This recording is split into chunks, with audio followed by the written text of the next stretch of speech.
구약성경 열왕기하 19장 1절부터 7절까지 말씀, 구약성경 595페이지에 있습니다.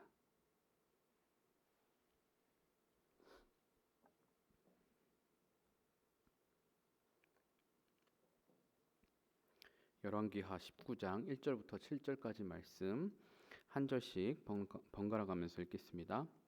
히스기야 왕이 듣고 그 옷을 찢고 굵은 배를 두르고 여호와의 전에 들어가서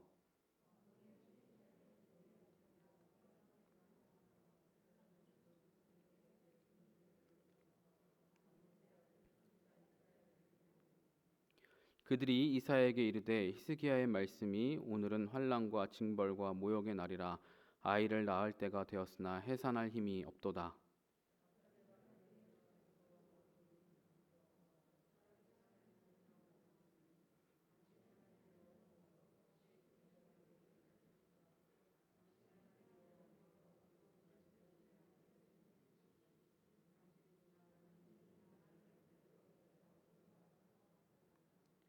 이와 같이 히스기야 왕의 신복이 이사야에게 나아가니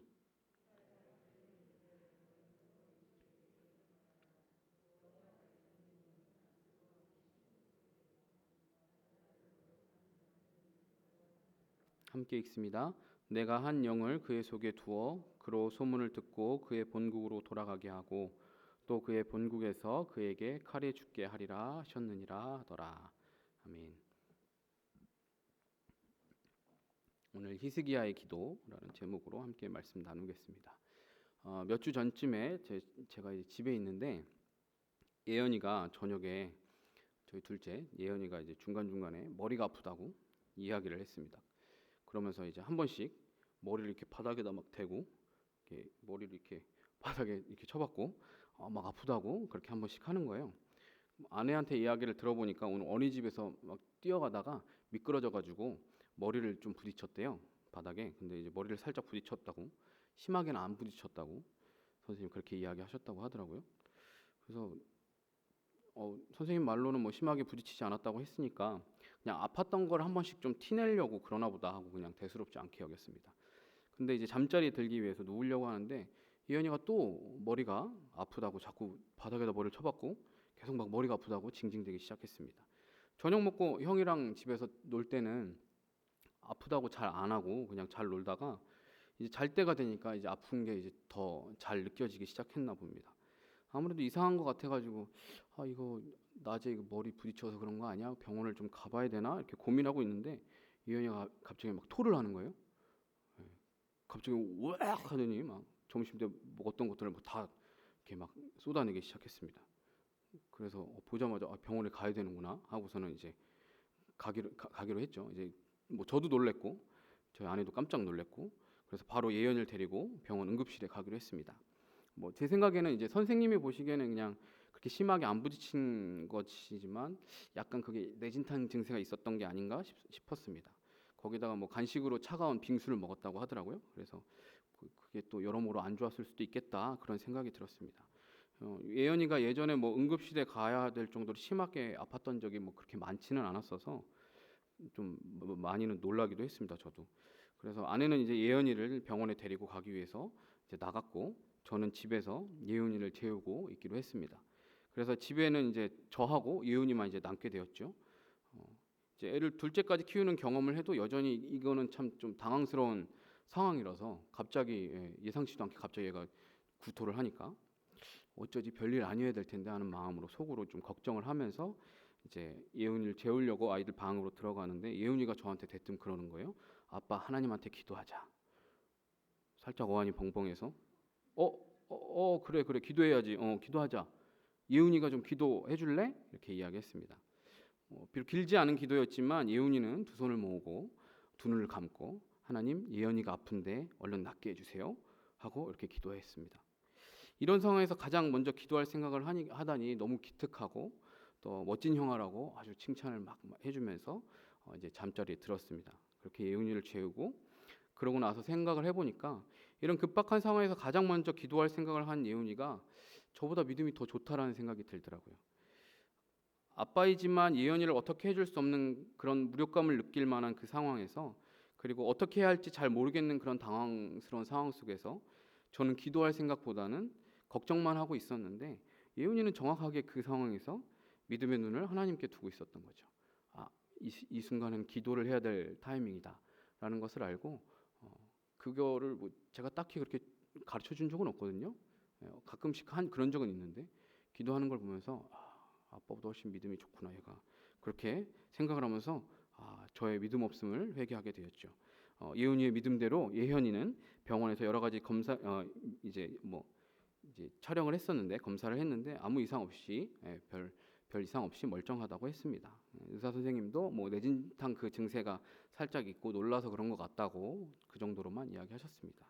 그래서 이 사건을 경험하면서 제가 믿음이 없는 사람이라는 것을 깨달으면서 회개하는 그런 계기였습니다. 오늘 우리가 함께 읽은 이 본문 말씀이 그런 어떤 믿음으로 반응하는 기도의 모습을 나타내는 그런 사람인 히스기야의 모습을 보여주고 있는 본문입니다. 이번 주간에 계속 열왕기하 본문 말씀에는 남유다의 13대 왕인 히스기야가 등장합니다.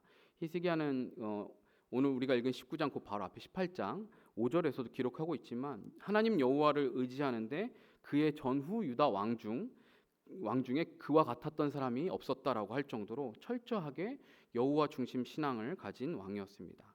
그는 왕이 된 후 대대적으로 종교 개혁을 단행하여서 남유다 땅에서 수많은 여러 산당들을 제거하고 주상을 깨뜨리고 아세라 목상을 찢고, 심지어는 모세가 예전에 이제 가나안 땅에 들어오기 위해서 광야 생활할 때 그 만들었던 그 노뱀까지도 다 부셔버리고, 그거를 이제 이스라엘 사람들이, 유대인들이 이거를 이제 우상처럼 숭배하고 있었거든요. 그래서 그것도 다 부셔버리고 느후스단이라는 이름을 붙이고 하는 그런 일들을 행합니다.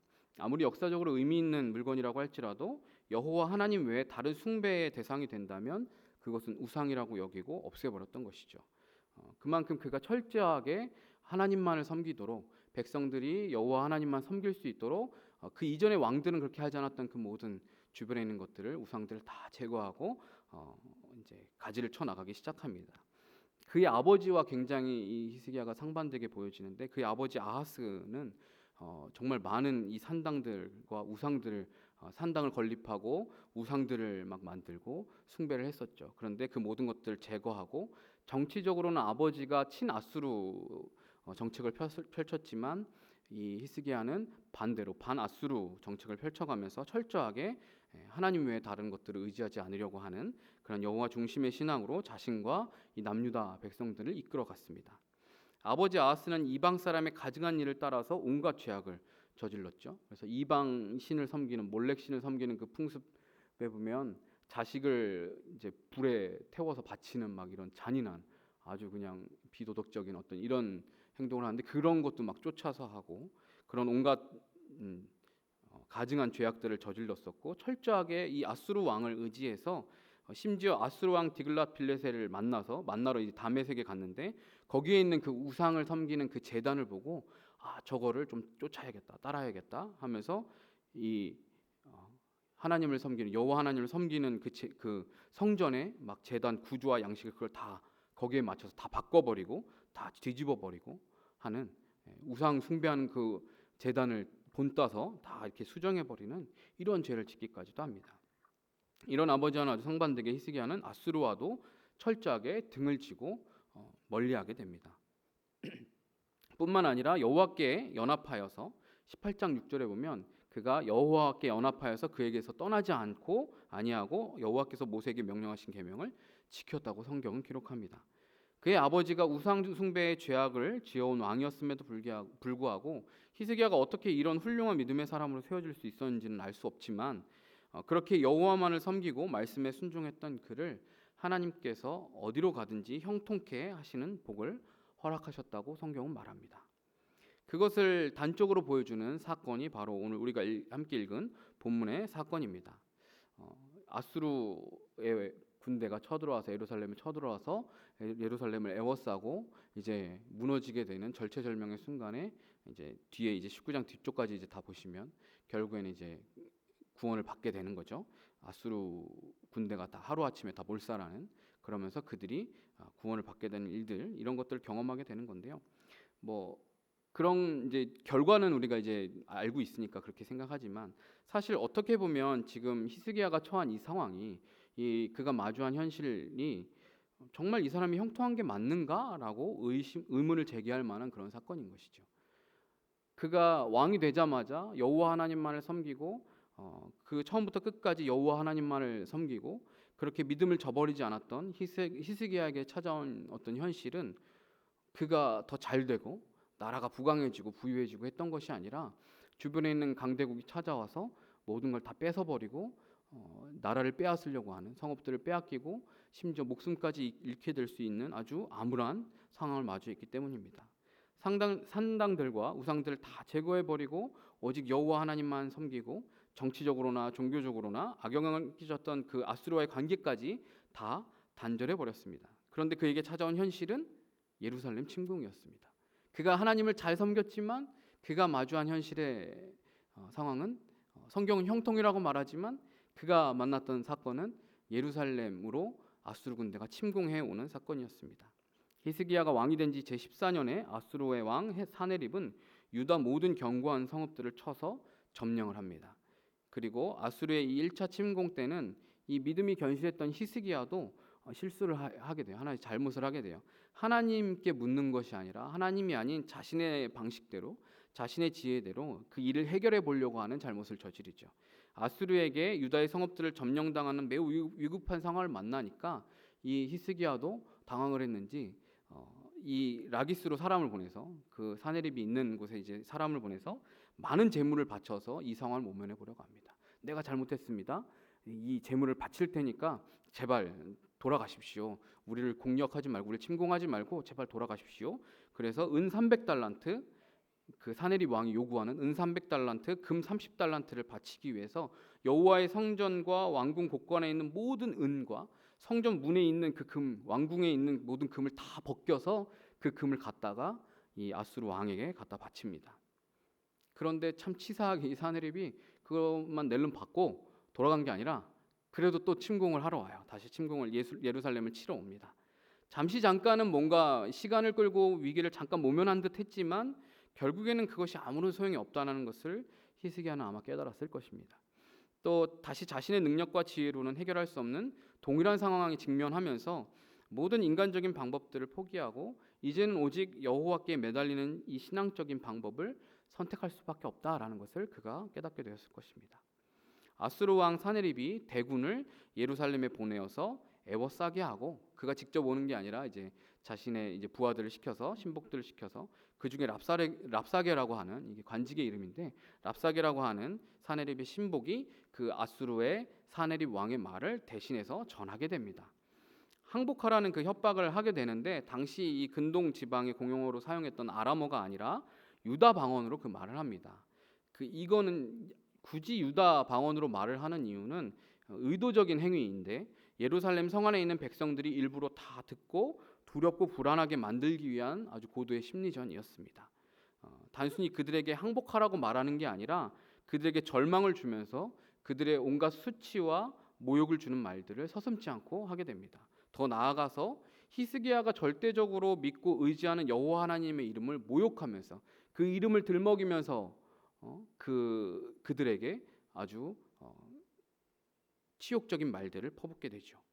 18장 35절에 보면 민족의 모든 신들 중에 누가 그의 땅을 내 손에서 건졌기에 여호와가 예루살렘을 내 손에서 건지겠느냐라고 말을 합니다. 아수르가 정복했던 수많은 나라들, 수많은 국가들이 있고 그리고 그렇게 점령하면서 그들이 믿고 의지했던 그 신들도 우리들이 다 부셔버렸는데 과연 너희 이 땅 예루살렘을 너희가 믿고 따르는 그 여호와가 과연 지킬 수 있을 것 같아?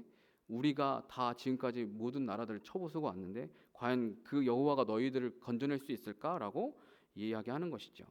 여호와께서 우리를 건지시리라고 말하는 그 히스기야의 말 믿지 마라. 히스기야 말 절대 듣지 마라. 너희들은 절대로 우리에게서 벗어날 수 없다. 우리를 피할 수 없다라고 말을 합니다. 그것이 이제 18장 17절부터 37절까지의 내용입니다.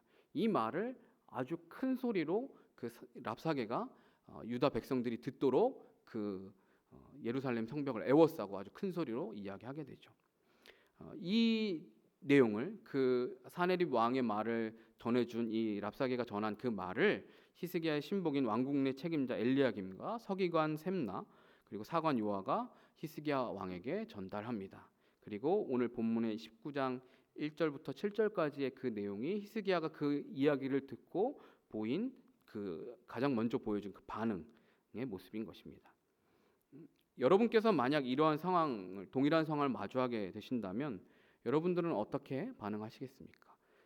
부하들이 이런 소식을 가지고 왔을 때 여러분들은 어떤 말을 가장 먼저 고백하게 되시겠습니까? 그저 막막하고 답답한 그 정도의 차원이 아니라 그 이상으로 내가 마주한 상황이 아주 절망적이고 절대적으로 절망적이고 내가 할 수 있는 것이 단 하나도 없다라는 어떤 이런 무력감을 느낄 때 여러분은 과연 기도하실 수 있겠습니까? 그 상황을 마주하면서 내가 이 상황 기도해야지, 이런 생각을 여러분들 과연 하실 수 있겠습니까? 나 한 사람의 결정으로 인해서 나뿐만이 아니라 성 안에 있는 수많은 사람의 생명이 살고 죽느냐가 달려있는 이 절체절명의 상황에서 여러분은 어떤 결단을 하시고 어떤 행동을 하시겠습니까? 우리는 보통 이러한 상황을 마주하면 하나님의 선하심을 의심하면서 그분을 원망하기 참 쉬워집니다. 하나님께서 어떻게 나에게 이런 상황을 마주하게 하시는가? 내가 그동안 하나님을 얼마나 잘 섬겨왔는데, 내가 이렇게 하나님 열심히 섬겨왔는데 고작 그 결과가 이런 것인가 하는 그런 하나님을 원망하고 탓하는 그런 마음들이 우리 안에 들어오게 되죠. 그러나 내가 하나님을 잘 섬기고 못 섬기고 간에 상관없이 인생의 고난과 역경은 찾아오기 마련입니다. 우리가 하나님을 정말 마음을 다해 잘 섬기고 정직하게 행하고 하나님 기뻐하시는 일들을 하려고 최선을 다해서 노력해도 우리 삶에 고난이 찾아오지 않는 것이 아니죠. 때로는 그럼에도 불구하고 오히려 더 아이러니하고 이상할이 많지, 하나님을 잘 섬기는 사람들에게 이상하게 참 어려운 일들이 많이 일어나는 것 같다라고 느낄 만큼 오히려 그렇게 느껴질 때도 있게 됩니다. 그러한 참으로 절망스러운 그런 상황들, 그런 사건들이 내가 자초한 어떤 잘못에 의한 것이든 또 나와는 상관없이 내가 무엇인가를 한 것과는 상관없이 그냥 애매하게 내가 받는 고난이든지 간에 누구든지 그러한 상황들은 마주할 수 있게 됩니다. 그러므로 사실 그것은 하나님을 원망할 것은 아닌 것이죠. 하나님을 잘 섬기든 그렇지 않든지 간에 그것들은 찾아오게 되어 있는 것이니까요. 그러나 하나님은 그 절망스러운 상황과 고난의 장애물들을 오히려 사용하셔서 우리의 믿음을 한 단계 끌어올리시고 하나님만 바라볼 수 있는 기회로 때로는 삼기도 하십니다. 그 기회는 절망적인 상황에서도 끝까지 하나님을 향한 그 믿음을 지키는 사람에게 하나님의 선하심을 맛보는 축복의 기회로 바뀌게 되는 것이죠. 끝까지 자신의 믿음을 하나님께 두는 사람들은 결국 그런 기회들이 하나님의 선하심, 하나님이 날 지키고 계신다라는 그 확신을 더 강하게 확증하게 되는 어떤 그런 기회로 삼아지게 됩니다. 히스기야는 자신이 마주한 현실 앞에 하나님을 원망하고 탓하는 것이 아니라 하나님 앞에 나아가서 그분을 찾는 믿음의 행동을 선택하게 됩니다. 먼저 그는 옷을 찢고 굵은 배를 두릅니다. 성경에 자주 나오는 그런 표현이죠. 성경에서 옷을 찢는 행위는 이스라엘 사회에서 참회나 깊은 슬픔 또는 애도를 나타내는 어떤 상징적인 행위로 아주 자주 등장을 합니다. 그리고 배옷을 입는다라는 것은 기존의 이 의복이 이 당시 사회에서는 이 사람의 지위, 이 사람의 신분을 상징하잖아요. 그 의복이 상징했던 자신의 신분과 직분을 부정하고 자신을 낮춤으로써 전적으로 내가 하나님의 도우심만을 구하는 그런 겸허한 자세를 나타냅니다. 히스기야가 옷을 찢고 굵은 배를 입은 것, 그리고 자신의 신복들에게 굵은 배옷을 입게 한 것은 랍사게가 거룩하신 하나님을 이방 신들과 동류로 여기고 그것들에 빗대어 말한 그 모욕적인 발언에 대한 분노의 표현임과 동시에 또한 자신의 어떠한 연약함과 자신의 무능함, 또한 이전에 자신이 그렇게 잘못 선택했던 하나님이 아니라 자신의 방법으로 물질을 사용해서 뭔가 극복해 보려고 했던 자신의 그런 어리석음에 대한 어떤 회개하고 돌이키는 그런 태도가 이 안에, 이런 행동 안에 포함되어 있는 것이죠. 그리고 히스기야 자신은 여호와의 전으로 들어갑니다. 그러면서 신복들에게 이사야 선지자에게 찾아가서 이 상황을 그에게 알리고 기도를 요청하라고 이야기합니다. 지금 히스기야는 자기 자신도 하나님 앞에 엎드리고 있고 자신의 영적 지도자에게도 기도로 도움을 요청하는 반응을 보입니다. 그가 지금 바로 즉각적으로 하는 행동은 하나님 앞에 엎드리고 자신을 낮추고 하나님 앞에 도움을 구하는 기도를 하는 것, 자기만 기도하는 것이 아니라 자신의 영적 지도자에게 기도의 요청을 하는 그런 행동을 보여줍니다. 우리가 세상에서 만나는 위기와 역경에서 가장 먼저 해야 될 행동은 하나님이 아닌 다른 것들의 도움을 찾아서 기웃거리는 게 아니라 이 사람이 혹시 나를 도와줄 수 있지 않을까? 이 방법을 쓰면 내가 극복할 수 있지 않을까? 이 길로 가면 어떻게 좀 쉽게 해결될 수 있지 않을까 하는 그런 계산을 하는 것이 아니라 하나님 앞에 나아가서 엎드려 기도하는 것입니다. 또한 나의 영적인 지도자, 믿음의 공동체에 기도의 지원을 요청하는 것입니다. 나도 기도하지만 함께 기도할 수 있는 기도로 나를 도와주고 동역해 줄 수 있는 분들에게 함께 기도해 달라고 부탁하는 겸손한 태도를 취해야 합니다. 겸손히 나의 비참한 처지를 인정하고 내가 지금 나의 능력으로 어떤 방식으로도 이것을 해결할 수 없다는 것을 인정하고 하나님의 긍휼하심을 구하는 태도를 취해야 합니다. 히스기야는 이사야 선지자에게 자신의 상황을 비유로 설명을 할 때 아이를 낳을 때가 되었으나 해산할 힘이 없는 산모와 같다고 표현을 합니다. 자신의 무능력, 자신의 수치를 인정하면서 겸손하게 고백하는 것이죠. 동시에 하나님의 이름을 비방한 아수르 왕의 말을 고발합니다. 하나님이 그 이야기를 들으셨을 것이라고 이야기하면서 하나님을 비방하는 저 원수의 말을 하나님 앞에 고발하는 그런 고백을 합니다. 자신의 치욕과 수치보다 지금 이런 위기의 상황 속에서 히스기야가 한 가지 보여준 또 하나의 반응은 자신의 치욕과 수치보다 여호와 하나님의 이름이 비방을 당하고 모욕당하는 것에 더 분노를 느끼고 있습니다. 자기가 당하는 수치도 수치지만 그거보다 더 분노하게 되는 것은 정말 살아계신 하나님, 만군의 여호와 하나님의 이름이 그렇게 취급받을 이름이 아닌데 저 사내립이 그렇게 하나님의 이름을 욕되게 하고 하나님의 이름을 비방하는 것을 보면서 그 안에 거룩한 분노가 끓어오르는 것이죠. 히스기야는 알고 있는 것입니다. 여호와 하나님만이 참신, 유일한 신이신 것을 그는 확실하게 알고 믿고 있기 때문에 이러한 거룩한 분노를 느끼는 것입니다.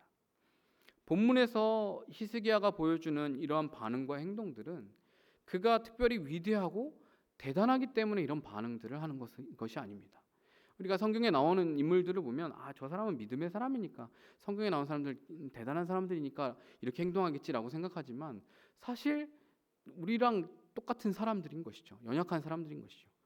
히스기야가 뭔가 특별해서 그 사람이 대단해서 지금 이러한 반응을 하는 것이 아니라 히스기야도 사실 우리와 똑같은 연약한 자였죠. 그러니까 앞에 잘못을 하잖아요. 절체절명의 위기를 만나니까 당황스러운 상황을 만나니까 지금 당장 어떻게 해결할 수 없는 상황이 오니까 하나님 앞에 묻지 못하고 바로 재물을 갖다 바쳐서 어떻게든 이것을 피해 보려고 자신의 어떤 방법으로 얼른 해결해 보려고 하잖아요. 그렇게 하나님 앞에 먼저 엎드리기보다 히스기야도 은과 금을 갖다가 바치는 그런 행동을 하지 않습니까? 그러나 그가 그러한 자신의 잘못을 깨달은 이후에는 다시 한번 돌이키고 회개하는 태도를 가지고 하나님 여호와 하나님만 의지하고 붙드는 신앙으로 더 굳건하게 세워지고 그 태도가 더욱더 믿음으로 견고해지는 것을 우리는 보게 됩니다. 그 과정에서 그가 보여준 반응은 무엇인가 대단한 것을 한 것이 아니라 자신의 죄와 무능함을 인정하고 끝까지 하나님 앞에 엎드려서 구하심을 구한 것, 그것이 전부였습니다. 굉장히 대단한 어떤 계략을 짜고 어떤 전술을 짜고 그래서 하나님 주신 능력으로 갑자기 삼손처럼 막 파워가 생겨서 막 이렇게 하는 게 아니라 그저 자신의 죄와 무능함을 하나님 앞에 인정하고 엎드려서 하나님의 도우심을 구하고 하나님께 살려달라고 말한 것, 그것이 전부였습니다. 자신을 위해서 기도해 줄 수 있는 사람에게 기도해 달라고 했을 뿐입니다. 그저 순전한 마음으로 하나님을 사랑하는 마음으로 저 원수가 하나님을 욕하는 것에 대해서 분노한 것, 그것이 전부였습니다. 여호와 하나님의 이름이 모욕당한 것에 분노하면서 하나님 앞에 하나님의 이름이 어떻게 이렇게 취급당할 수 있습니까? 라고 분노했던 것, 사실 그게 전부였습니다. 그가 뭔가 화려한 수식 어구를 가지고 막 기도하고 그랬던 것이 아니라 정말 그런 진실하고 순수한 마음으로 하나님 앞에 도움을 구하고 하나님의 은혜를 구했던 것이죠. 이렇게 어떻게 보면 히스기야의 모습이 왕으로서는 참으로 부족해 보이고 무능력해 보이지만, 이렇게 무능력하고 보잘것없는 모습이지만 그가 전적으로 하나님을 찾고 의지하는 그런 기도를 할 때 하나님은 오직 그분의 긍휼하심으로 그와 그의 유다 백성들을 구원하시고 지키시겠다라고 약속을 해주십니다. 그게 오늘 이사야를 통해서 6절 7절에서 하나님 말씀하시는 거잖아요. 그리고 더 나아가서 이제 19장 후반부에서도 한 번 더 이제 하나님께서 말씀하시는 내용이 나오죠.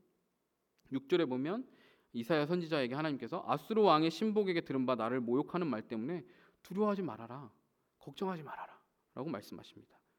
그리고 그의 본국으로 돌아가게 될 것이고 그가 칼에 죽게 될 것이다 라고 하나님이 명확하게 말씀해 주십니다. 7절 이후 본문에 이제 나오겠지만 이 약속의 말씀 이후에 랍사게가 한 번 더 편지를 가지고, 사네립 왕의 편지를 가지고 한 번 더 히스기야를 협박합니다. 지금 사네립 왕은 이제 다른 곳에서 전쟁을 치르고 있는데 어쨌든 지금 이 예루살렘 상황을 이 랍사게의 손에서 어느 정도 이제 해결해야 할 생각인지 한 번 더 이제 압박을 가하죠. 협박을 합니다. 그리고 그 편지에도 굉장히 치욕적이고 여호와 하나님의 이름을 모욕하는 그런 내용들이 담겨져 있죠. 그러나 그때에도 히스기야는 자신에게 약속하시고 응답하신 그 하나님을 의뢰하면서 하나님이 나의 기도를 듣고 계시고 하나님이 나에게 응답하실 것이라는 그 믿음을 가지고 그 편지를 들고, 그 치욕적인 그 편지를 들고 여호와의 성전에 나아가서 기도합니다. 하나님께서 내 기도를 들으시고 응답하시는 분이라는 확신이 있기 때문에 이미 이사야를 통해서 한번 그것을 확신시켜 주셨고 여전히 그가 그것을 믿고 있고 확신하기 때문에 그는 다시 한번 그 편지를 들고 여호와의 성전으로 가서 또 엎드려 기도하기 시작합니다. 여호와께서 당신의 백성의 기도를 들으시고 그들의 눈물을 보고 계신다라는 그 믿음이 히스기야에게 있었던 것입니다. 자신의 처지와 형편에 상관없이 그는 끝까지 여호와 하나님만이 참 하나님이시며 그분에게만 구원과 소망이 있음을 믿었습니다. 아무리 원수가 조롱해도, 아무리 원수가 손가락질해도, 야, 너 상황을 봐봐, 그게 과연 네가 살 수 있는 방법인가? 네가 과연 지금 네가 믿는 그 여호와 의지한다고 지금 살 수 있을까? 네가 살 수 있는 확률이 없잖아. 이걸 보고도 어떻게 그렇게 이야기하니? 이런 조롱 속에서도 끝까지 하나님을 믿고 의지했습니다. 그리고 그의 믿음대로 하나님께서는 사네립의 군대를 하루아침에 다 진멸시키셨고 송장으로 만들어 버리셨고, 이후 사네립은 자신이 그렇게 자랑하던 아수르의 신들의 그 신전에서 제사를 지낼 때 자신의 아들들의 반역의 칼에 암살당하는 비참한 최후를 맞이하게 됩니다. 19장 뒤에 가면 그게 나오거든요. 우리의 삶에 고난과 위기가 있고 없고가 우리의 믿음을 보여주는 것이 아닙니다. 그 삶에 좋은 일들이 많고 그 사람이 뭔가 사회적으로 성공하고 돈을 많이 벌고 자식들이 잘 되고 하는 것이 이 사람이 믿음이 좋아서 그런 일들이 일어나는 것이 아닙니다. 믿음이 없는 사람은 안 좋은 일들 많이 일어나고 가정에 불화가 있고 누가 아프고 그런 것이 아닙니다. 그것은 믿음이 있는 자나 없는 자나 똑같이 마주할 수 있는 상황입니다. 믿음이 있는 자에게도 시험이 찾아올 수 있고 믿음이 없는 자에게도 좋은 일들이 많이 일어날 수 있습니다. 불행한 일, 위기와 역경은 우리의 믿음과 상관없이 우리를 갑자기 찾아옵니다. 하지만 우리의 믿음은 이런 위기와 역경이 찾아왔을 때 드러나게 되어 있습니다. 내가 어떻게 반응하느냐에 따라 그것이 드러나게 되어 있고 그 믿음의 능력이 진가를 발휘하게 되어 있는 것입니다. 그래서 하나님을 믿지 않는 자들은 결코 경험할 수 없는 놀라운 일들을 믿는 자들은 경험하게 되는 것입니다. 믿음의 사람은 끝까지 하나님을 신뢰하기 때문에 그분께 나아가서 기도하게 됩니다. 뭔가 대단한 것을 하는 것이 아니라 믿음의 사람은 끝까지 견디고 버티고 인내하면서 하나님 앞에 엎드려서 기도하는 것, 그것이 믿음의 사람들이 보여주는 반응입니다. 어찌 보면 기도는 하나님을 믿는 사람의 자연스러운 반응입니다. 믿기 때문에 기도하는 것이죠. 하나님을 믿기 때문에 하나님 앞에 말씀드리는 것이죠. 그러므로 우리가 평안할 때나 위태로울 때나 항상 잊지 말고 힘써야 될 것은 무엇이냐면 하나님이 나의 기도를 들으시고 나의 눈물을 보고 계신다라는 것을 믿고 그분 앞에 나아가서 머무르는 것, 그것이 우리가 항상 취해야 되는 태도입니다. 예수님께서 비유에서 말씀하셨던 바리새인과 그 세리의 그 기도에서 바리새인의 그 기도처럼 막 거창하고 번지르한 기도가 아니라 내가 이런 걸 했고 하나님 나한테 이런 복을 주셨고 이런 기도가 아니라 사랑하는 하나님 아버지 앞에서 나아가서 작은 목소리로 속삭이더라도 나의 부끄러운 죄를 회개하고 나의 연약함을 고백하면서 오늘도 하나님의 긍휼하심을 부어달라고, 하나님의 자비와 은혜가 없으면 오늘도 나는 살 수 없는 죄인이라고 매일 그분 앞에 머무르는 것, 그것이 바로 믿음의 사람들이 보여주는 삶의 태도이고 모습인 것입니다. 얼마 전에 사무실에 있는데 아내에게 전화가 왔습니다. 통화를 하는데 예언이가 막 우는 소리가 들렸어요. 그래서 무슨 일이냐고 그랬더니 예언이가 신던 이제 샌들이 작아졌는지 이 샌들을 신고 맨발로 신잖아요. 그러니까 발 이제 안쪽에 이 안쪽이 이제 쓸려가지고 까진 거예요. 그러니까 이제 아파가지고 막 쓸려가지고 까져서 아프다고 막 우는 소리였어요. 그래서 퇴근하고 집에 들어갔더니 또 멀쩡해요. 약 바르고 뭐 나아졌는지 아무렇지도 않게 또 형아랑 막 이렇게 신나게 놀아요. 그리고 이제 하룻밤이 지나고서 이제 아침에 이제 자고 이제 일어나는데, 보통 저희 집은 예연이가 제일 먼저 일어나거든요. 일찍 자고 제일 빨리 일어나서 엄청 빨빨대고 다녀요. 일어나서 이제 제가 이제 자고 있는 방으로 와서 저한테 와가지고 잠이 덜 깬 얼굴로 제 방에 와서 저한테 불쌍한 목소리로 여기 아이야 있어, 여기 아이야 있어 막 이러는 거예요. 네. 잠결에 저 뭔 소린가 막 이랬는데, 와가지고 자기 여기 발 까진데 여기 아팠다고 저한테 와가지고 그렇게 이야기하는 거예요. 그 말은, 예은이가 왜 저한테 그 말을 했을까요? 아빠가 의사라서 그 얘기를 하는 걸까요? 저는 의사가 아닌데 아빠가 고쳐줄 거라고 생각하고 그 얘기를 한 걸까요? 그 말은 자기의 상처를 낫게 해달라는 말도 아니었고, 그저 자기의 아픔을 사랑하는 아빠에게 보여주고 알려주고 싶었던 거예요. 아빠가 내 아픔을 알아주길 원했던 것이죠. 그리고 그렇게 말하면 아빠가 듣고 반응해 줄 것을 믿기 때문에 한 행동이었어요. 그렇게 이야기하면 아빠가 어유 아팠어, 그래 많이 아팠지, 이렇게 반응해 줄 거를 믿고 이야기한 거예요. 제가 그렇게 이야기하는데, 사내 자식이 어디 그런 걸 가지고 울고 자빠졌어, 강하게 커야지, 제가 그렇게 반응을 한다면 참으로 안 좋은 아빠인 거죠. 네. 근데 예연이는 그렇게 이야기하면 제가 많이 아팠구나, 많이 아팠지, 아빠가 빨리 나을 수 있게 기도해 줄게, 이런 반응을 할 것을 믿기 때문에 저에게 와서 그렇게 이야기하겠죠. 만약에 제가 그 앞에 했던 대로 만약에 한 몇 번 행동했으면 다시는 저에게 와서 그 얘기를 하지 않았었겠죠. 근데 예은이는 아빠가 그렇게 자기를 위로해주고 자기를 안아줄 거를 알았기 때문에 저에게 와서 그렇게 이야기했던 것입니다. 그 상처를 치료해주고 낫게 해주길 바라는 것은 예은이에게 그렇게 중요한 문제는 아니었어요. 아빠가 만약에 그렇게 해줄 수 있다면 좋은 거지만, 예은이는 그걸 바라고 그걸 기대하고 그걸 목적을 가지고 저한테 이야기했던 것이 아니었죠. 우리의 기도는 나의 위대한 믿음을 입증하고 보여주기 위한 대단한 무엇인가가 아니라, 매일 이런 작은 앓는 소리라도 여전히 내 아버지께서 내 기도를 들어주시고 내 이 마음을 아실 거라는 그 신뢰를 바탕으로 하는 마음의 기도가 되어야 되는 것입니다. 나의 이러한 고통을 하나님께서 알고 계시고, 나의 이런 울부짖음을, 나의 눈물을 하나님께서 분명히 알고 계실 거라는 그 믿음으로, 내가 비록 큰 소리로 소리 지르고 화려한 말로 내가 하지 못한다 할지라도 하나님 그냥 도와주세요, 하나님 날 좀 건져주세요, 구원해주세요, 이러한 고백을 하나님 앞에 드리는 것, 그것이 사실 우리의 어떻게 보면 믿음의 기도인 것입니다. 그렇게 내가 매일 나의 처지와 상황을 그분 앞에 아뢰이면 하나님께서는 그 기도를 들으실 거라는 믿음이 내 안에 쌓이고 쌓이게 되고, 결국 그것이 내가 긍휼과 도우심을 구하면 나에게 오셔서, 하나님께서 오셔서 나를 건지시고 또한 나를 구원하실 것이라는 그 믿음으로 부르짖는, 전적으로 하나님을 의존하는 그 믿음의 기도로 확장될 수 있는 것이죠. 그러한 작은 기도들이 쌓이고 쌓여서 이런 히스기야가 만난 위기의 그 순간에 하나님을 절대적으로 의지하고 신뢰하는, 하나님만을 붙드는 그러한 굳건한 믿음의 기도로 더 확장되게 되는 것입니다. 특별히 지금 우리는 코로나 시대를 살고 있다고 말하잖아요. 이제는 코로나를 극복해야 된다고 말하는 게 아니라 코로나랑 같이 우리는 어떻게 살아야 되는가, 이 고민을 하고 있는 시대를 살고 있습니다. 조금만 시간 지나면 종식될 줄 알았던 이 코로나 바이러스가 이제 우리 삶의 일부로 자리하고 있습니다. 이게 언제 종식될지 이제 아무도 몰라요. 우리의 삶의 방식이 그거에 따라서 변화하게 되죠. 직장 생활들도 재택근무로 많이 전환이 되고 여러 환경들이 바뀌고 있습니다. 그리고 자영업 하시는 분들이 너무나 어렵고 힘든 상황 가운데 맞이하고 계시고요. 그 변화로 인한 여러 가지 어려움과 고통들이 생겨나고 있습니다. 당장의 생계가 막막해진 분들도 계시고, 위기 앞에 어떻게 해야 할지 고민이신 분들이 이 중에도 계실 것입니다. 실업률은 점점 오르고 있고 우리 청년들이 직장을 찾기가 매우 어려워진 상황입니다. 엎친 데 덮친 격으로 장마로 인한 피해까지 막 전국에 발생했고, 부동산 문제까지도 막 시끌시끌하죠.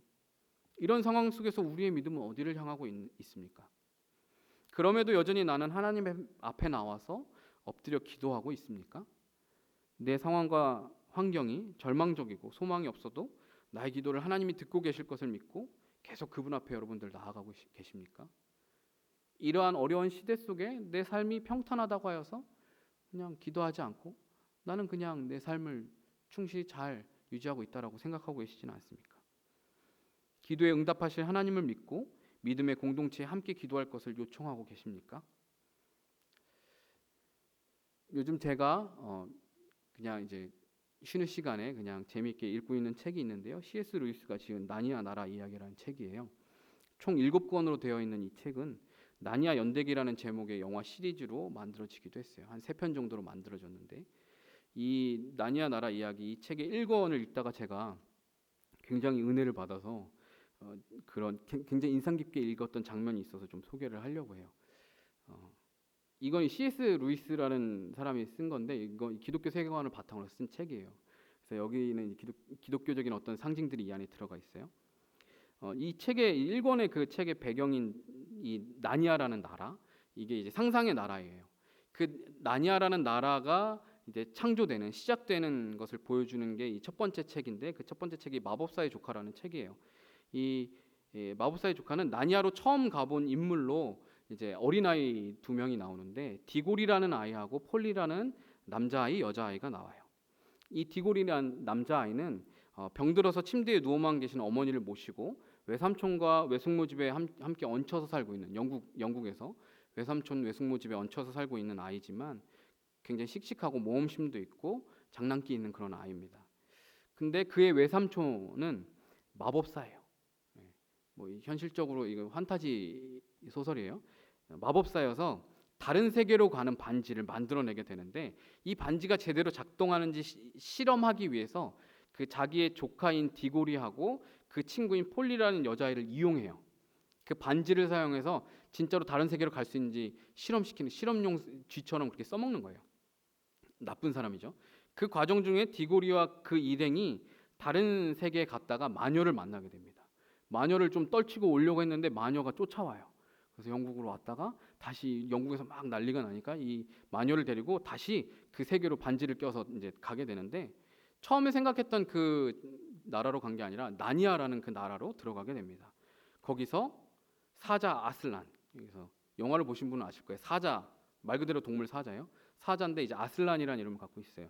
그 사자 아슬란이 나니아라는 세계를 창조하는 것을 목격하게 돼요.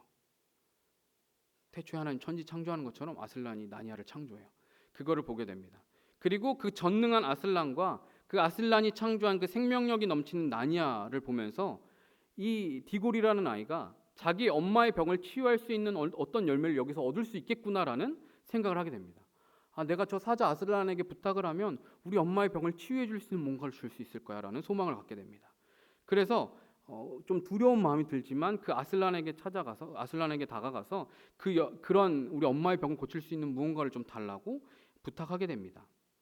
그렇지만 이 디고리라는 아이의 잘못으로 마녀가 깨어나게 됐고 결과적으로 그 마녀가 나니아에게 들어오게 되면서 아슬란은 그 잘못을 네가 먼저 해결할 것을 명령합니다. 그리고 디고리는 자신의 잘못으로 인해서 엄마의 병을 고칠 수 있는 무엇인가를 얻지 못할까 봐 걱정되면서 아슬란이 바로 그래 내가 그거 줄게 약속해 주는 게 아니라 우선은 그게 아니라 네가 잘못한 그 일을 먼저 해결해라 라고 말하니까 엄마를 고칠 수 있는 뭔가를 얻을 수 없을까 봐 막 걱정되고 두려운 마음에 눈물을 흘리게 됩니다. 그 부분을 잠깐 읽어드릴게요.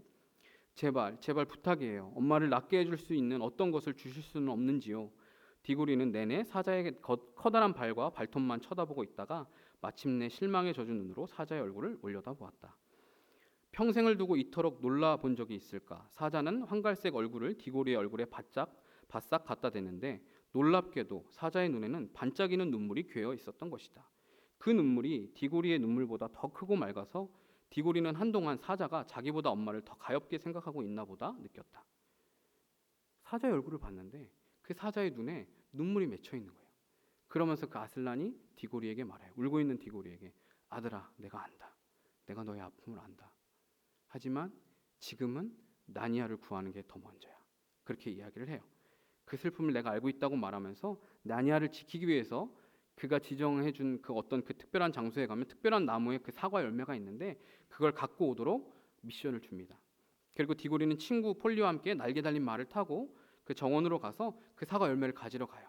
그런데 거기에는 그 자기가 데리고 왔던 그 악한 마녀가 나타나서 그 열매를 먹고 있었어요. 그러면서 야 너도 이거 먹어.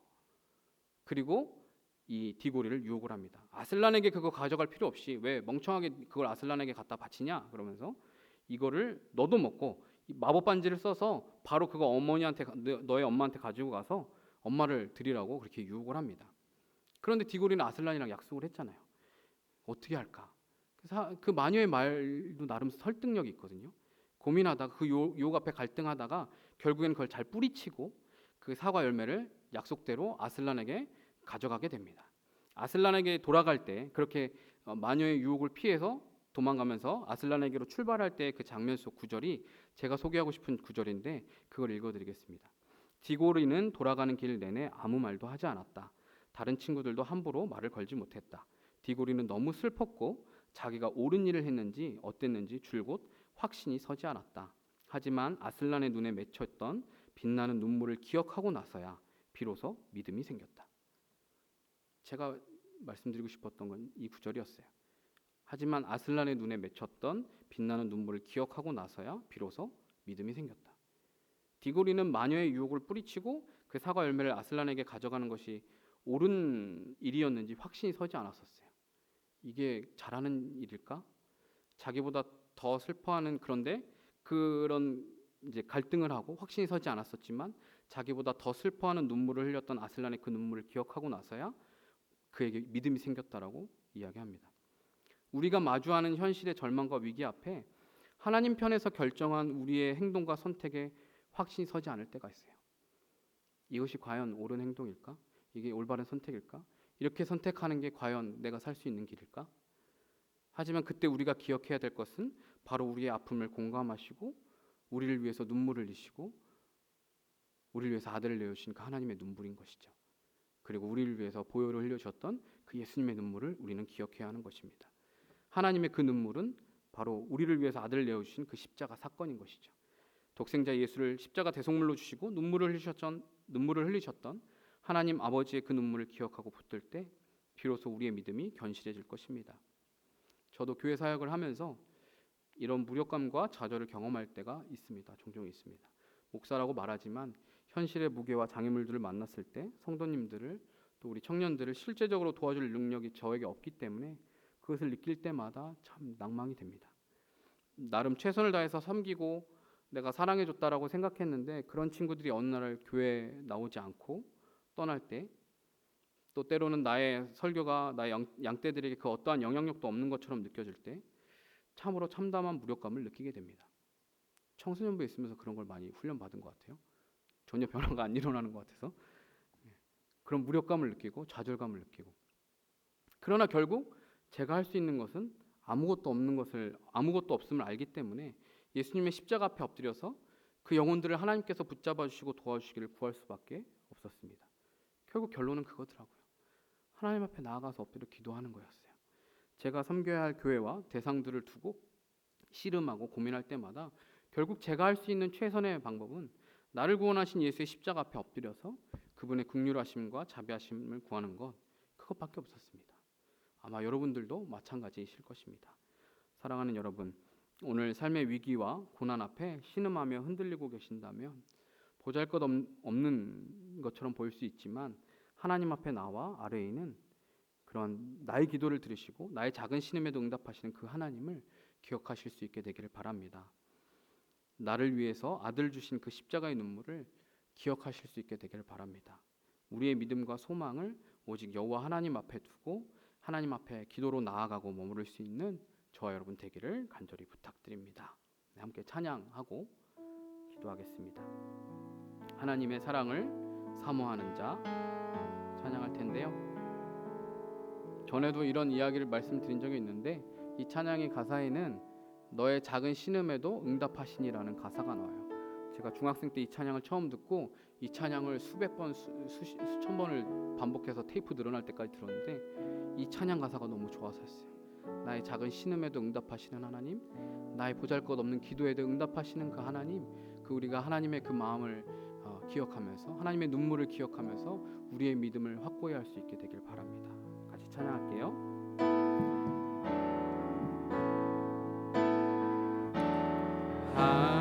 하나님의 사랑을 사모하는 자, 하나님의 평안을 바라보는 자,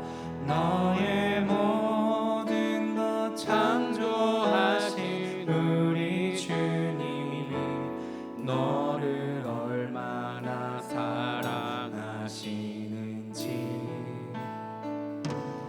하나님께 찬양과 경배하는 자 하나님의 선하심을 닮아가는 자 너의 모든 것 창조하신 우리 주님이 너를 자녀 삼으셨네. 하나님 사랑의 눈으로 하나님 사랑의 눈으로 너를 어느 때나 바라보시고 하나님 인자한 귀로서 언제나 너에게 기울이시니 어두움에 밝은 빛을 비춰주시고 너의 작은 신음에도 응답하시니 너는 어느 곳에 있든지 주를 향하고 주만 바라보시라. 하나님 사랑의 눈으로 하나님 사랑의 눈으로 너를 어느 때나 바라보시고 하나님 인자한 귀로서 언제나 너에게 기울이시니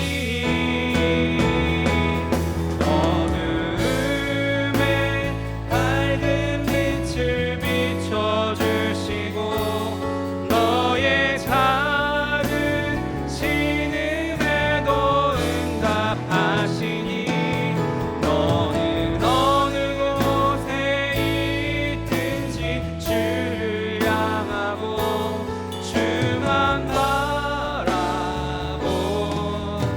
바라보시라. 이 시간 함께 기도하겠습니다. 혹시 지금 여러분의 삶 가운데 고난과 어려움 가운데 신음하고 계신 분들이 계시다면 하나님 그럼에도 불구하고 나의 믿음이 주님께로 향하기를 원합니다. 내가 비록 큰 소리 내어 기도하지 못할지라도 작은 신음이라도 주님 앞에 나와 나의 마음을 주님 앞에 올려드리고 고백할 수 있게 되길 바랍니다. 나의 보잘것없는 기도에도 하나님 외면하지 않으시고 말씀하시고 들으시고 응답하시는 하나님을 내가 믿습니다. 우리를 건지시고 구원하시는 전능하신 하나님을 믿고 하나님의 놀라운 일들을 경험케 하여 주시옵소서. 다 함께 기도하도록 하겠습니다. 사랑과 은혜의 하나님, 오늘 이 시간 히스기야의 기도, 히스기야의 반응을 보면서 하나님 우리가 어떠한 믿음의 반응을 해야 할지를 다시 한번 돌아봅니다. 하나님 우리는 참으로 연약하고 하나님 우리의 믿음은 참으로 보잘것없어서 하나님 우리가 아버지의 절체절명의 위기 앞에 하나님 우리가 아버지는 이런 커다란 문제와 어려움들 앞에 하나님 우리의 현실이 도저히 우리가 극복할 수 없는 절망감에 마주할 때 하나님을 자꾸 의지하기보다 하나님을 믿고 신뢰하기보다 하나님을 원망하고 하나님 앞에 우리의 불평과 불만을 주어했던 것이 더 많은 것을 고백합니다. 하나님 우리의 믿음을 없음을 불쌍히 여기시옵소서. 하나님은 반드시 우리 기도에 응답하시고 우리의 부르짖음과 우리의 눈물을 보시고 함께 눈물을 흘리시는 분이신 것을 믿습니다. 우리를 위하여서 아들을 주신 우리를 위하여서 그 눈물을 흘리신 그 주님의 눈물을 우리가 기억하여서 하나님을 믿고 끝까지 주님 앞에 나와 기도로 머무를 수 있기를 원합니다. 하나님 믿음의 반응으로서의 기도를 아버지 하나님 날마다 할 수 있는 믿음의 사람들 되게 해주셔서 오늘도 작은 신음이라 할지라도 기도로 주님 앞에 머물고 반응하면서 하나님의 도우심과 하나님의 선하심을 경험할 수 있게 되기를 원합니다. 하나님 특별히 아버지 하나님 어둡고 힘든 이 시대 가운데 아버지 절반 가운데 신음하고 있는 수많은 사람들이 있는 이 시대 가운데 하나님 우리의 소망이 우리의 구원이 하나님께 있음을 경험하게 하여 주옵소서. 하나님 믿는 자들이 끝까지 하나님을 향한 그 믿음을 놓치지 않게 하시고 하나님을 바라보면서 하나님을 의뢰하면서 하나님의 선하신 그 손길 구원을 주시길 경험할 수 있게 주여 인도하여 주옵소서. 히스기야와 남유다의 백성들이 경험하였던 것처럼 우리를 구원하시는 우리의 원수를 아버지 하나님 멸절하시는 하나님의 능력을 경험하실 수 있도록 질문을 더하여 주옵소서. 오늘도 믿음으로 내 자리를 지키며 하나님 오늘도 기도하며 주님 앞에 반응하게 하여 주옵소서. 우리의 작은 소리라 할지라도 우리를 위하여 눈물을 흘리시고 하나님 우리 함께 하시는 주님 앞에 엎드리는 믿음의 백성이 될 수 있도록 주여 인도하여 주옵소서. 너의 작은 신음에도 응답하시니 너는 어느 곳에 있든지 주를 향하고 주만 바라볼지라.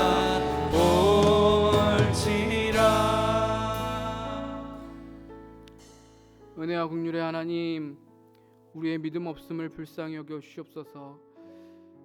하나님, 우리는 이러한 절망적인 상황을 만날 때 우리의 능력으로 우리의 힘으로 무엇인가 할 수 없을 때 하나님 앞에 나아가 엎드리기보다 내가 할 수 있는 방식들을 먼저 찾고 또한 이런 상황을 마주한 것이 하나님이라 여기면서 하나님을 원망할 때가 참 많았습니다. 하나님, 우리의 어리석음을, 우리의 믿음 없음을 주님 용서하여 주시고 불쌍히 여겨 주시옵소서. 하나님, 믿음의 사람들은 바로 그러한 상황들 마주할 때 그러한 불평이 아니라, 그러한 믿음 없는 태도가 아니라 잠잠히 주님 앞에 머물며 기도하는 반응이라는 것을 히스기야를 통하여서 다시 한번 깨닫습니다. 하나님, 비록 우리의 기도는 보잘것없지만, 우리의 목소리는 비록 작은 목소리이지만 하나님 반드시 그 기도를 들으시고 우리의 눈물을 보고 계신다라는 것을 믿고 오늘도 우리의 기도의 자리에 머무르며 믿음으로 주님 앞에 반응하고 나아갈 수 있게 하시옵소서. 이것이 과연 옳은 결정인지 우리 안에 하나님 확신이 들지 않고 흔들릴 때가 있지만 나를 위하여서 아들을 주셔서 눈물을 흘리신 그 하나님의 눈물을 기억하게 하시고 그 십자가의 보혈 그 눈물을 기억할 때 우리 안에 믿음을 더하여 주시옵소서. 흔들리지 않는 믿음을 허락하여 주시옵소서. 삶의 절망 앞에 하나님 지금 이 어려운 시대 가운데 우리가 믿음의 눈을 들어 하나님의 눈물을 기억하면서 다시 한번 우리의 믿음을 굳건히 세워갈 수 있도록 주님 인도하시고 도와주시옵소서. 우리와 함께 하시고 우리를 건지실, 우리를 지키시고 보호하시는 또한 우리를 구원해내신 그 예수 그리스도의 이름으로 감사하며 기도드립니다. 아멘. 이제는 우리 주 예수 그리스도의 은혜와 하나님 아버지의 놀랍고 크신 사랑과 성령 하나님의 이루교통 충만하심이 오늘도 삶의 그 기도의 자리 가운데 작은 목소리로라도 그 작은 신음으로라도 하나님 앞에 기도하며 부르짖으며 나의 믿음을 올려드리기로 결단하는 사랑하는 성도들 머리머리 위에 이제로부터 영원토록 함께 있을지어다. 아멘.